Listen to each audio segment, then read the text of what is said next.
আসসালামু আলাইকুম। আজকে হচ্ছে আমি নারিকেলের নাড়ু বানাবো। তো নারিকেলের নাড়ু বানানোর জন্য এখানে কিন্তু আমি নারিকেল একদম কুড়ে নিয়েছি। আর এখানে নিয়েছি হচ্ছে তিল, একদম সাদা যেই তিলটা আছে সেই তিলটা ভেজে ব্লেন্ড করে নিয়েছি। এখানে হচ্ছে চাউল ভেজে ব্লেন্ড করে নিয়েছি। আর এখানে হচ্ছে এটা হচ্ছে খেজুরের গুড়।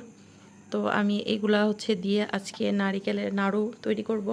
তো এবার এগুলাকে একসাথে মিক্সড করে তারপর হচ্ছে কড়ার উপরে দিয়ে দিব।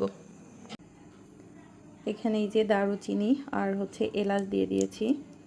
তো দিয়ে এবার এগুলাকে হচ্ছে সব একসাথে কিন্তু মিক্সড করে নিব, খুব সুন্দর করে মিক্সড করে নিব।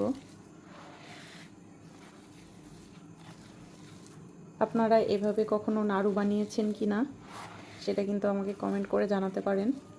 আর যদি না বানিয়ে থাকেন তাহলে কিন্তু এভাবে বানিয়ে খেয়ে আমাকে কিন্তু কমেন্ট করে জানাতে পারেন। এভাবে হচ্ছে মিক্সড করে নিতে হবে। এটা করার মধ্যে দিয়েও করা যাবে, বাট আমি হচ্ছে আগে মিক্সড করে নিচ্ছি, যেন ভালো করে হাত দিয়ে মিক্সড করলে একটু ভালো করে মিক্সড করা যাবে। আর এখানে মিষ্টিটা আপনারা আপনাদের পছন্দ মতো দিতে পারেন। তো আমি এখানে হচ্ছে এটা মিক্সড করে নিই। এখানে হচ্ছে আমার এটা মেখে নেওয়া হয়ে গেছে। এখন এটা আমি হচ্ছে কড়ার উপর দিয়ে অনবরত নাড়তে থাকবো এবং হচ্ছে মাখা মাখা হয়ে আসলে নামিয়ে ফেলবো।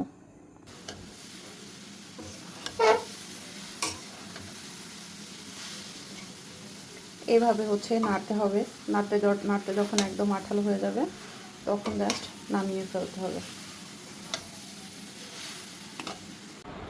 আমি কিন্তু এখন হচ্ছে চুলা থেকে নামিয়ে নিয়েছি। এই যে এখন জাস্ট হচ্ছে এরকম যে যেরকমটা শেপ দিতে চান সেরকম করে শেপ দিয়ে কিন্তু নাড়ুগুলো হচ্ছে বানিয়ে নেবেন। আমি এরকম গোল গোল শেপের বানাবো। তো এখানে যে একটা একটা করে বানিয়ে রেখে দিচ্ছি।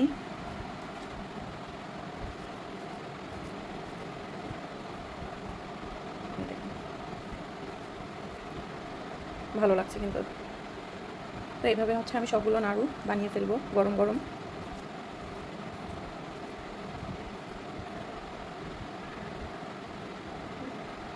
ওকে, আমার নাড়ুগুলো কিন্তু বানানো একদম কমপ্লিট হয়ে গেছে।